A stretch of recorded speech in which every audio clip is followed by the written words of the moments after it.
외계의 광대한 우주에는 1000억 개가 넘는 은하들이 존재합니다. 이 은하들 중 하나의 가장자리 쪽에 푸른 행성 하나가 발견됩니다. 그것이 우리의 행성, 지구인 것입니다.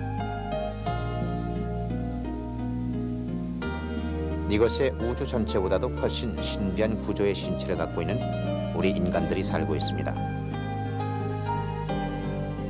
이 프로그램에서 우리는 인간이 살아있다는 증거라고 말할 수 있는 심장과 혈액순환 계통에 초점을 맞출 것입니다. 이 기관들 덕분에 신체가 그 자신을 돌보고 있는 동안 인간의 정신은 그 목표를 추구할 수 있는 것입니다.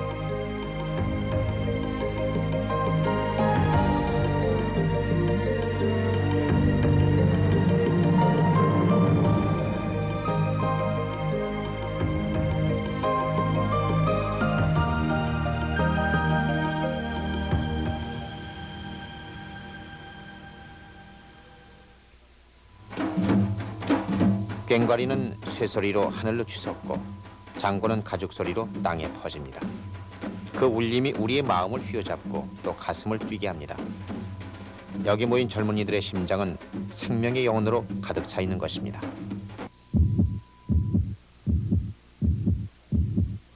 심장은 피를 몸의 모든 부분에 보내줍니다. 성인의 몸에는 5700ml의 혈액이 포함되어 있고 10살 된 아이는 그 반 정도의 양을 갖고 있습니다. 심장은 매 시간당 280리터의 혈액을 펌프질 해내고 있으며 또한 전장 10만 킬로미터에 달하는 신체의 모세혈관 조직망을 통해 혈액을 공급해 되는 것입니다. 심장은 크기가 각 개인의 주먹만 하고 4개의 방으로 나뉘어져 있습니다. 이제 몸 전체를 돌아들어오는 혈액의 흐름을 따라 심장의 내부를 살펴보겠습니다.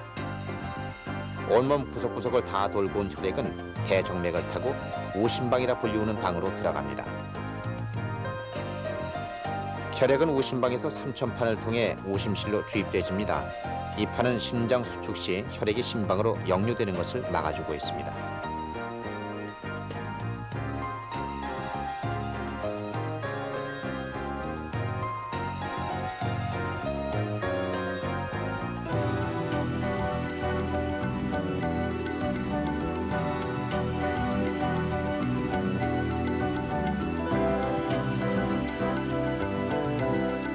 이제 우심실에 와 있습니다. 여기에 보이는 코드같이 생긴 조직들은 심장 근육, 즉 심근입니다. 수축 과정을 돕기 위해 당겨주는 이러한 심장 근육은 유두상 근에 고정되어 있습니다. 우심실에서 밀려나온 혈액은 폐동맥을 거쳐 폐로 밀려 들어갑니다.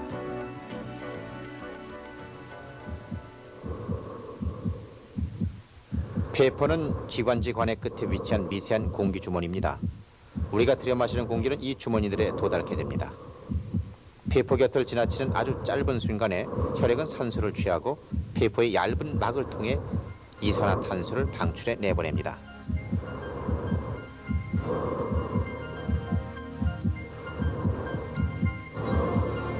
혈액은 폐를 돌아 심장으로 다시 돌아올 때 맨 처음 좌심방으로 들어갑니다.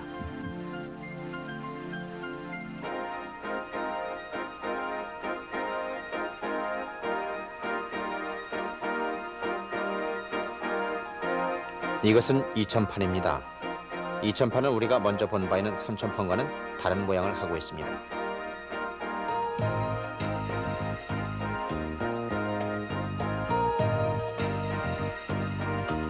좌심실이 수축할 때 이 수축의 힘으로 혈액은 몸의 모든 부분에 보내집니다. 좌심실은 심장의 4개 방들 중에서 가장 강력하게 근육이 발달되어 있음을 볼 수 있습니다. 화면 왼편에 나타나기 시작한 반월형 판을 주목해 보죠. 이곳이 혈액이 심장으로부터 나와 몸의 모든 곳으로 보내지는 출구입니다.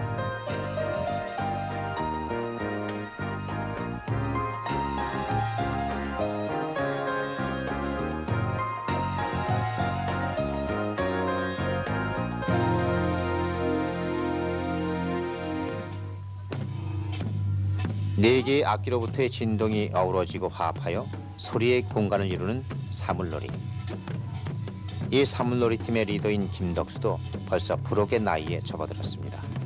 이 시대 마지막 유랑 집단의 후손인 그는 온 세계를 누비며 자랑스러운 우리 문화유산인 사물놀이를 한껏 과시한 이 시대 마지막 남사당 패입니다. 매 공연마다 혼신의 힘을 다해 장고를 두드리는 동안 그의 심장은 어떻게 반응할까요? 김덕수의 협조로 우리는 공연을 갖기 전 며칠 동안 그의 심장 운동을 기록할 수 있었습니다. 이 단면도에서 심장의 4개의 방을 모두 볼 수가 있습니다.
생명의 증거가 되는 기관인 심장은 어떻게 발전돼 왔을까요?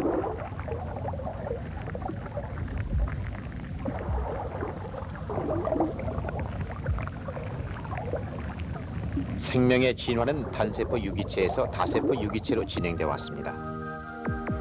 진화와 같은 과정을 밟아서 원시순환 계통이라 볼 수 있는 체액 운반을 위한 한 체계가 발전해 왔습니다. 이 체액 운반의 원시 체계는 결국 혈액의 흐름을 만드는 데 작용하는 심장과 혈관들을 형성하는 방향으로 나아갑니다. 사실 심장과 혈관은 모두 그 발생 최초의 순간부터 매우 활동적입니다.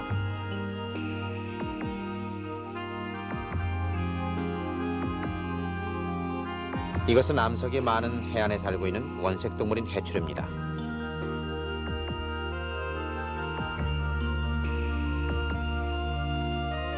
해초류는 보기에는 해면이나 말미잘과 매우 흡사하지만 사실 이것은 척추동물의 직계 조상입니다. 이것은 척추의 진화적 전 단계인 척삭을 갖고 있습니다. 마치 혈관처럼 보이는 관의 한 부분이 구조물로 발전됩니다. 그리고 이 구조물에서 대충 30초 간격으로 혈액의 흐름이 바뀌고 있습니다. 이것이 해초류의 원시 심장입니다.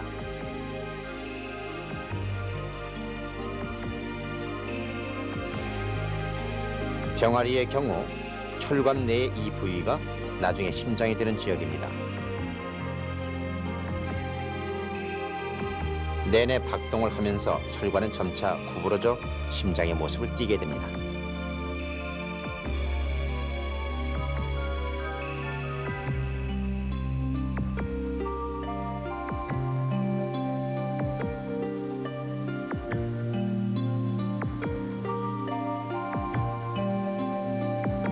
그러면 사람의 경우는 어떨까요? 우리는 컴퓨터 그래픽을 이용해서 태아 심장의 발전 과정을 재구성해 봤습니다. 인간에 있어서도 마찬가지로 혈관의 한 부분에서 초기에 확장이 일어나는 것을 볼 수 있습니다. 물고기는 심방 하나와 심실 하나를 갖고 있습니다. 개구리와 양서류의 경우 2개의 심방과 하나의 심실이 있습니다. 파충류부터 2개의 심방과 2개의 심실이 발견됩니다. 그러나 아직 완전히 발달되지 못한 상태입니다. 인간 심장도 역시 정확히 이러한 진화의 길을 밟고 있습니다. 태아기에는 어머니의 태반으로부터 산소 공급이 이루어집니다. 출생 시 신생아는 일시적인 산소 부족 상태에 빠지게 됩니다. 이것이 스트레스 상태를 만들게 되어 호흡을 야기케 하고 폐로 피가 순환되는 계기를 제공하게 됩니다. 심장의 좌측과 우측을 가르는 벽면에 태아에서 혈액의 흐름을 허용하는 구멍이 존재합니다. 이 구멍은 아기가 갓 태어나 첫 울음을 터뜨리자마자 곧바로 닫히게 됩니다. 바로 이 순간이 첫 숨을 쉬게 되고 혈액의 교환이 일어나는 때입니다. 아주 드문 경우이지만 심장의 좌측과 우측 사이 벽에 있는 구멍이 제대로 닫히지 못해 교정 수술을 요하게 되는 심방 중격 이상이 일어날 수도 있습니다.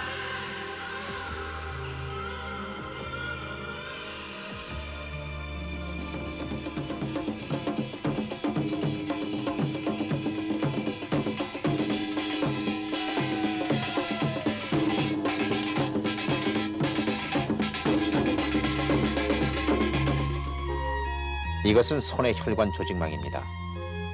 신체의 혈관 조직망은 널리 퍼져 있으며 신체의 모든 부분에 혈액을 공급하고 있습니다. 혈액은 신체가 활동 상태에 있을 때 활동 중인 부분에서 요구되는 양만큼의 산소와 영양분을 보내주고 노폐물을 제거합니다. 이것은 발의 혈관 조직망입니다. 성인의 몸은 정상적으로 매분 350ml의 산소를 요구합니다.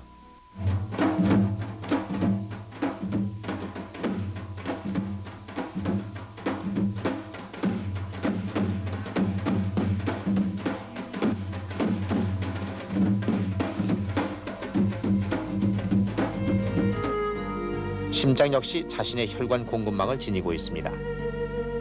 쉴 새 없이 계속 박동하고 있는 심장은 잘 발달된 관상동맥에 의해서 영양분을 공급받고 있습니다. 심장으로부터 나온 혈관을 통해 흐르는 피를 따라가 볼까요? 이것은 좌심실 바로 밖에 있는 동맥궁입니다. 이곳에서 동맥은 가지를 쳐서 뇌와 팔에 양분을 공급합니다.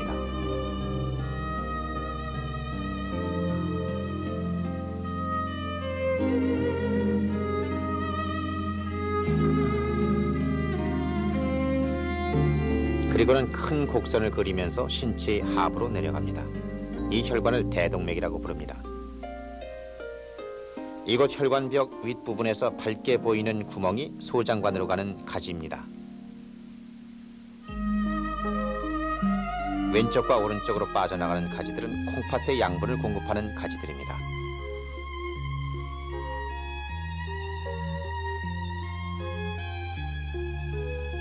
그리고 윗벽에서 검게 보이는 구멍은 동맥가지가 대장관으로 빠지는 곳입니다.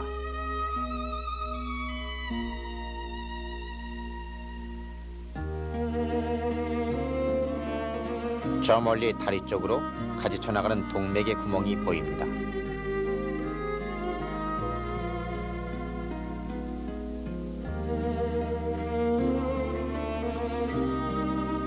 이곳에서 피는 초당 40cm의 속도로 흐릅니다.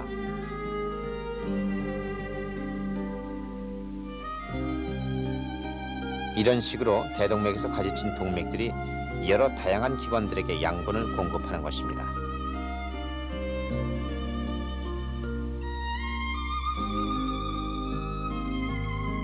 우리가 동맥이 가지쳐 나가는 지점에 주의를 기울여 보면은 이곳의 혈관에 정렬해 있는 세포들의 배열이 다르다는 것을 알 수 있습니다.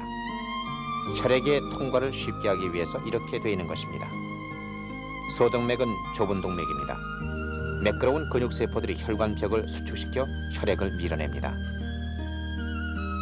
소동맥으로부터 더 작은 가지가 분지되어 모세혈관으로 나갑니다.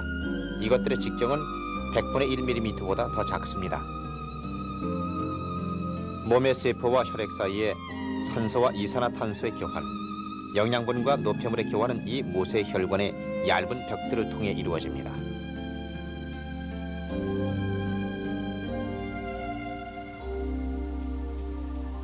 모세혈관의 벽들은 내피세포로 이루어져 있습니다. 내피세포들 사이에는 그 위치에 따라 크기가 다른 공간들이 있습니다.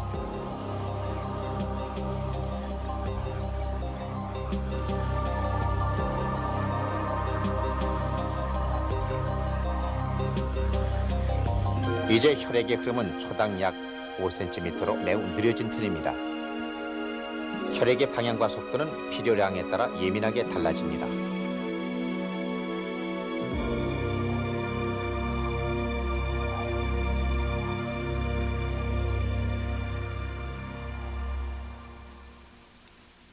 우리가 모세혈관에 포도당과 같은 분자량의 형광색소를 주입했을 때 우리는 포도당이 어떻게 모세혈관으로부터 주위에 있는 세포로 확산돼 가는지를 생생하게 알아볼 수 있습니다.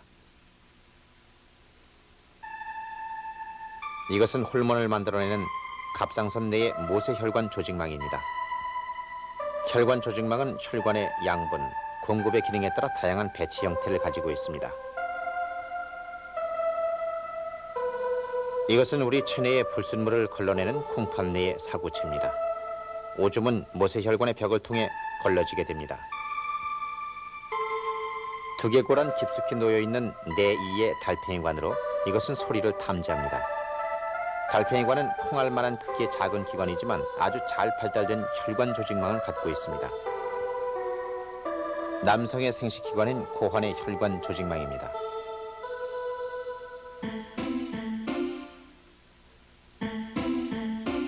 골격 근육의 혈관 조직망은 근육세포 사이에서 평행한 구조를 이루며 기분 좋게 흘러갑니다.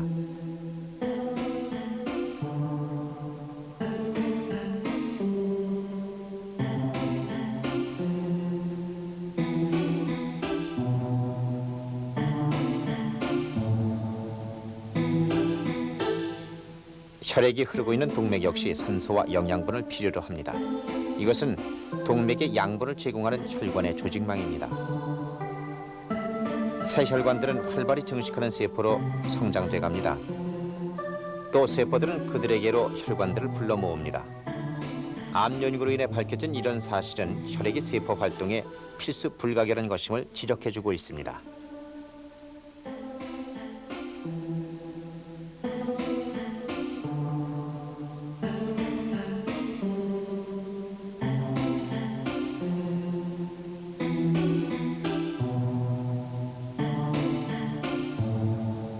이런 방식으로 전장 10만 킬로미터에 달하는 신체의 혈관 조직망은 인체를 구성하고 있는 60조 개의 모든 세포들에게 혈액을 공급하고 있습니다.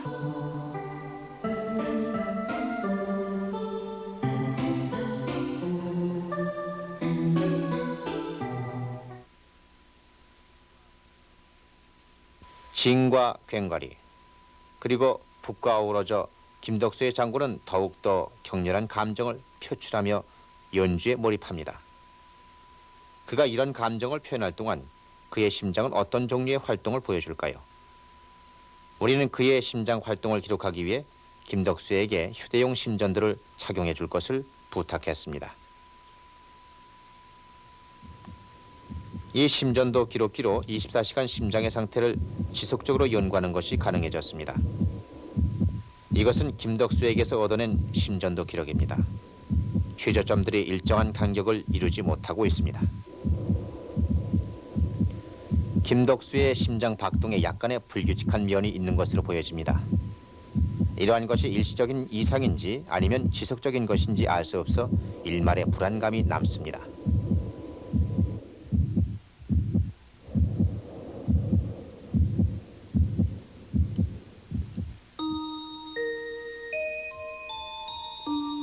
각기 특정한 지역에 있는 심장 근육 세포들은 독자적인 수축 능력을 가지고 있습니다.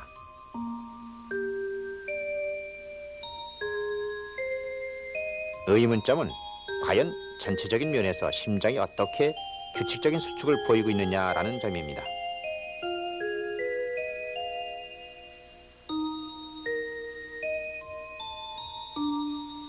이곳에서 일어나는 각각의 수축은 수축 과정에 칼슘 이온들이 관련돼 있다는 증거입니다. 심장 근육 표면에 위치한 통로, 즉 이온 통로가 열릴 때 칼슘 이온들이 세포에 들어갑니다.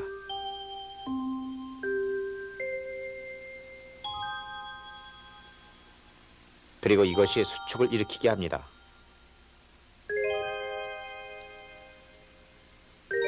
우리는 전자현미경을 이용해 각기 심장 근육 세포들을 확대해서 볼 수 있으며 칼슘 이온이 세포로 들어가는 통로에 초점을 맞출 수도 있습니다. 세포들의 막에 위치한 많은 단백질 분자들이 있습니다. 칼슘 이온들이 통과하는 통로는 바로 이 단백질 분자들 속에 놓여 있습니다.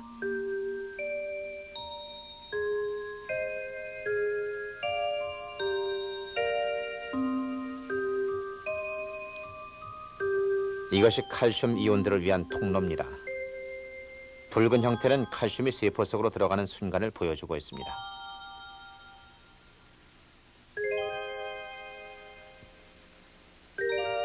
각계의 심장 근육 세포들의 수축이 어떻게 해서 전체 심장에 걸쳐 전달되는 것일까요? 수축은 우심방에서 시작되어 심장 전체로 퍼져나갑니다. 심장 수축을 명령하는 신호를 위해 명확한 경로가 존재합니다.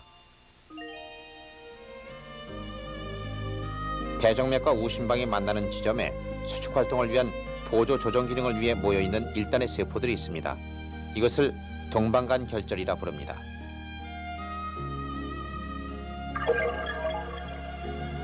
맨 처음 좌우 심방이 모두 수축합니다.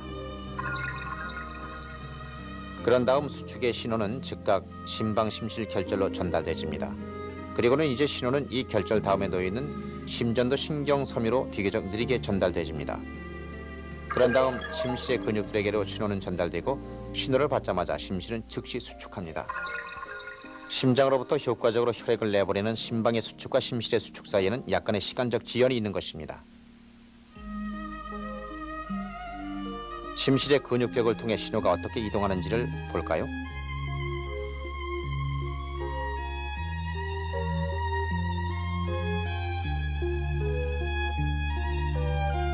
신호를 받게 되면 근육세포들은 흥분하기 시작합니다. 이런 흥분 상태는 좌심실의 안쪽으로부터 바깥쪽으로 이동하며 바깥면에 이르러 사라지기 시작합니다.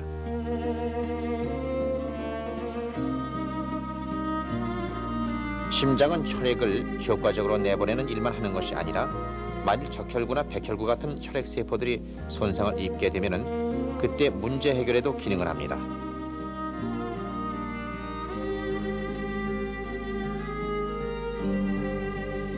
심장은 사실 심과 유연성을 동시에 지니고 있는 펌프인 것입니다.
진단을 해본 결과 김덕수의 불규칙한 심장 박동은 다행히도 일시적인 종류의 것이었고 어떠한 비용으로 인한 것이 아님이 밝혀졌습니다.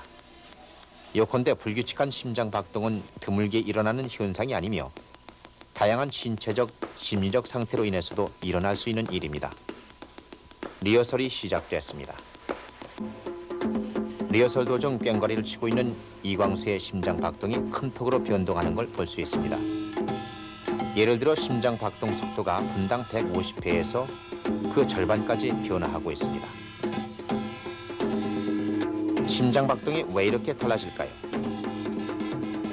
일반적으로 사람은 숨을 죽일 때 맥박이 떨어집니다. 그래서 이광수의 맥박에서 큰 폭의 변화가 일어나는 것은 그가 숨을 죽이는데 원인이 있는 것으로 보여집니다.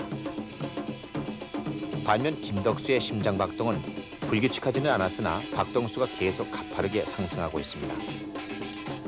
130, 140, 150 이런 식으로 심장 박동수가 빠른 속도로 증가하는 것은 전속력으로 달리기를 하는 사람에게서나 볼 수 있는 것입니다.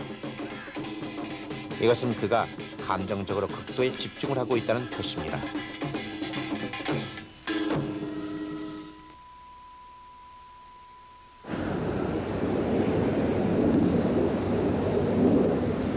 심장은 신체와 감정의 상태 모두를 매우 민감하게 반영하고 있습니다. 그러나 이런 것 뒤에 숨은 메커니즘은 과연 무엇일까요? 제프리 헐은 보스턴에 살고 있습니다. 나이는 현재 36살. 그는 심근장애로 고생해 오다가 최근 심장 이식 수술을 받았습니다. 헐씨 부부는 심전도 기록기를 착용하는데 동의했습니다.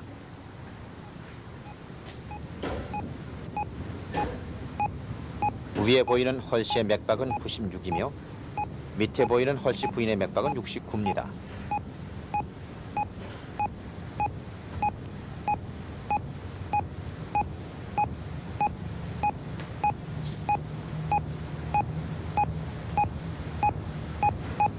일반적으로 우리가 갑자기 일어설 때 혈압은 떨어집니다. 그러면 심장은 낮아진 혈압을 만회하기 위해 빨리 뜁니다. 헐씨 부인의 맥박은 69에서 90 수준까지 올라갑니다. 반면 헐씨는 계속 95에서 머물고 있습니다. 그의 맥박은 변하지 않습니다. 왜냐하면 정상적으로는 심장에 연결되어 있는 신경이 그의 경우는 이식된 심장에 연결되어 있지 않았기 때문입니다.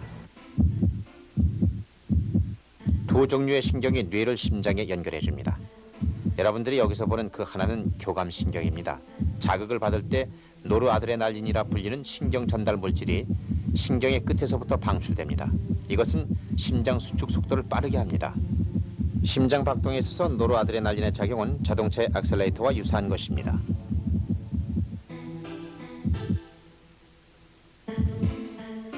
여기서 우리는 노르아드레날린을 심장 근육 세포에 공급해 봤습니다. 꼭대기에 있는 세포들에게서 결과가 나타났습니다. 이 세포들의 수축 속도가 거의 2배나 빨라진 것입니다.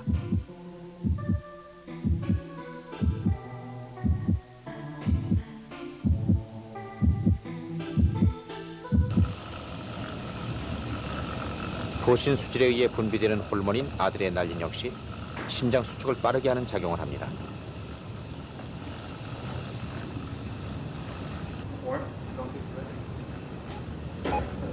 1분 30초 동안 자전거 페달을 밟은 후 헐씨의 심장 박동수는 증가하기 시작했습니다.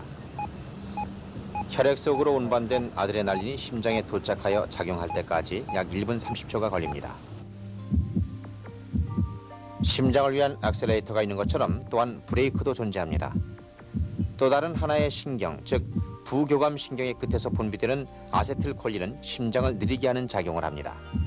결과적으로 심장은 액셀레이터와 브레이크 간의 아주 민감한 균형의 통제하에 있는 것입니다.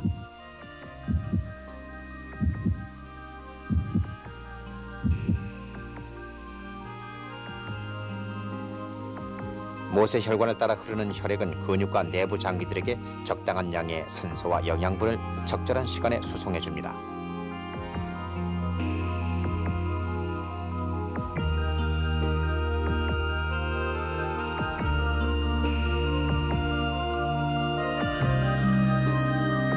소등맥으로부터 모세혈관이 가지쳐 나온 지점에는 교감신경으로부터 받는 자극에 따라 열리고 닫히는 근육들이 있습니다. 이것은 모세혈관 조직으로 들어가는 혈액의 배급을 조절합니다. 여기에서 교감신경은 혈관을 둘러싸고 있는 덮개처럼 빛나면서 보이고 있습니다.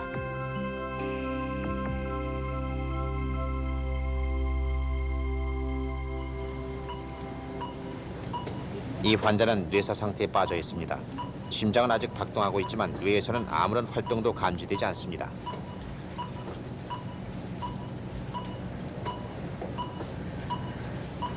심장은 아무런 변화 없이 지속적으로 뛰고 있습니다. 심장에 대한 뇌의 통제가 상실됐기 때문에 이런 현상이 나타납니다. 뇌와 심장 그리고 혈관들은 신경과 호르몬에 의해 서로서로 지속적인 교감을 하고 있는 것입니다.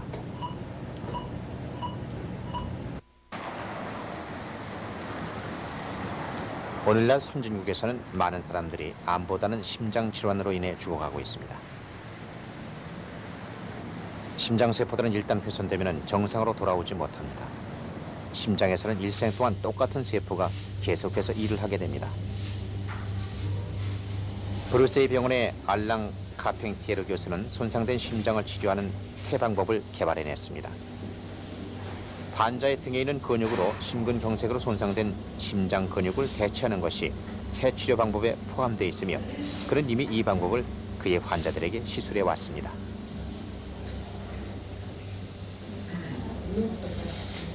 이것은 환자 심장과 같은 쪽에 있는 등의 근육을 떼어내어 뒤에서부터 심실을 감싸줘 그것을 위치에 맞게 꿰매는 것을 의미합니다. 만약 심장 근육 이외의 다른 근육이 심장이 하는 것과 같은 속도로 수축하도록 강요받는다면 이 근육은 지치게 되고 경련을 일으키기 시작할 것입니다. 그러므로 이런 일을 막아주도록 뭔가 어떤 조치가 필요할 것입니다. 따라서 인공맥박 조정기가 등 근육을 심장과 동시에 수축토록 하기 위해서 환자의 심장과 등 근육 모두에 부착되집니다.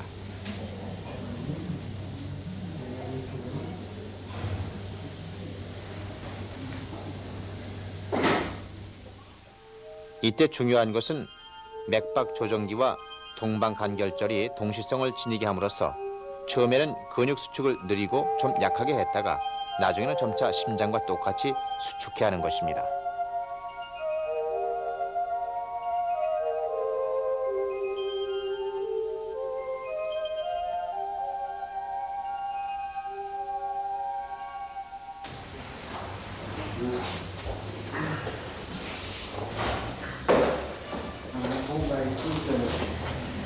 자 크루노 씨는 52살입니다. 그는 1년 전에 수술을 받았고 이제는 일을 하고 수영을 할 수 있을 정도로 많이 회복됐습니다. Et puis continuer à nettoyer toutes ces merdes, tu vois. Je pense plus, pour moi c'est du passé. Maintenant j'essaye de voir l'avenir. Oui. Et puis de travailler et puis de penser. J'ai une fille qui a 8 ans et demi, enfin 11 ans, et je pense plus à elle que le reste. Alors je dis il faut que maintenant ça aille bien et puis que je la voie se marier et je connaisse mes petits-enfants. Non mais là c'est parfait, hein.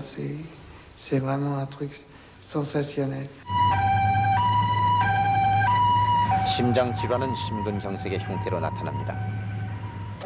심근경색은 동맥경화라고 알려진 상태가 발전됨에 따라 형성되는 혈액덩어리, 즉 혈괴로부터 발생됩니다.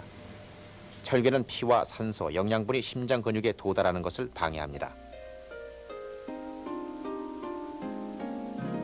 이 환자의 경우 동맥의 내부는 마치 석회암 동굴처럼 보입니다. 벽에 매달려 있는 덩어리는 혈괴라 불리웁니다. 이것들은 쉽게 부서집니다. 이것은 매우 많이 진행된 동맥경화의 경우입니다.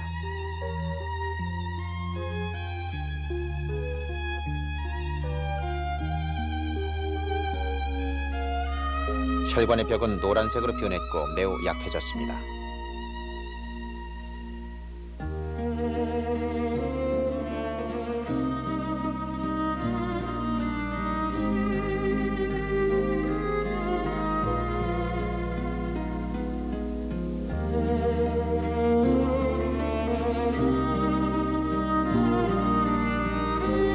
만약 토끼에게 콜레스테롤이 높은 음식을 지속적으로 공급하게 되면 백혈구들이 모여들기 시작합니다. 이것은 과다한 콜레스테롤을 제거하기 위한 생략적 반응입니다.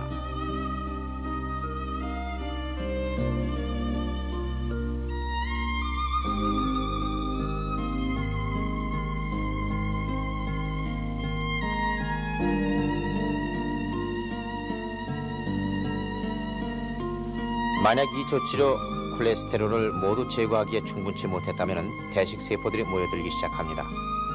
대식세포란 외부에서 들어온 입자들을 섭취해서 이들을 제거하는 세포입니다.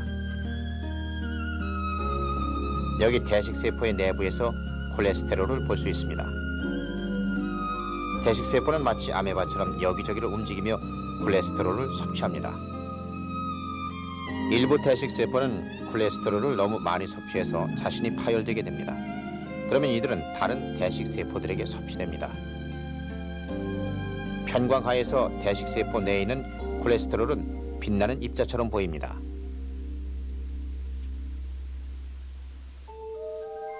이것은 경동맥입니다. 가지를 친 지점에서 소용돌이가 형성됩니다. 콜레스테롤은 혈액의 흐름이 완만해지는 곳에 모이게 됩니다.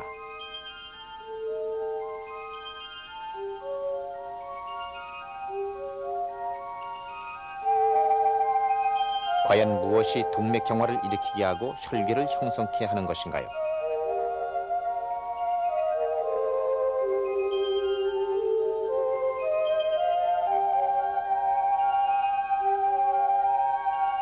혈관벽은 내피세포로 덮여 있습니다. 이 세포들은 여기에서 마치 타일처럼 보입니다.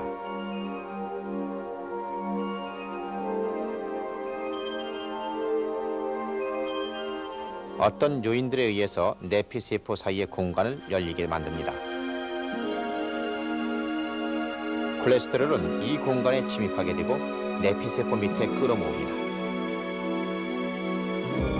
대식세포와 매끈한 근육세포들이 콜레스테롤을 섭취하기 위해 주위에 몰려듭니다. 그러나 아이러니컬하게도 이러한 생리적 반응이 상황을 더욱 악화시키게 되는 것입니다. 내피세포들이 잘라내어집니다.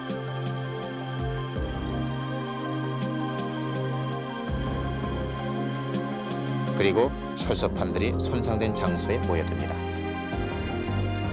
이것은 결국 혈관 내에서 매끄러운 혈액의 흐름을 막게 되는 혈전을 형성하게 합니다.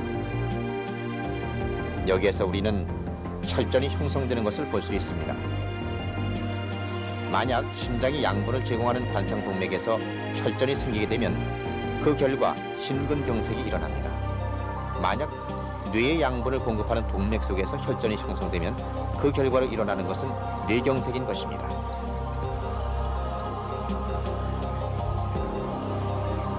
내피세포들 역시 혈계를 분해시키는 물질을 분비합니다. 그러나 혈계들이 얼마나 자주 분해되느냐와는 상관없이 혈계들은 또 다른 곳에서 형성되어 결국 혈액의 흐름을 완전 봉쇄해버립니다. 혈전증을 일으키는 요인들은 여러 가지이며 매우 복잡하게 상호 연관되어 있습니다. 콜레스테롤을 많이 섭취하는 식사, 흡연 습관, 스트레스로 가득 찬 생활, 그리고 혈전증에 걸리기 쉬운 유전적인 성향 등이 있을 수 있습니다. 드디어 공연이 시작됐습니다. 김덕수의 사물놀이팀은 혼신의 힘을 다해 연주에 몰입하기 시작합니다.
우리는 살아가는 동안 여러 번 호된 좌절과 시련을 겪게 됩니다.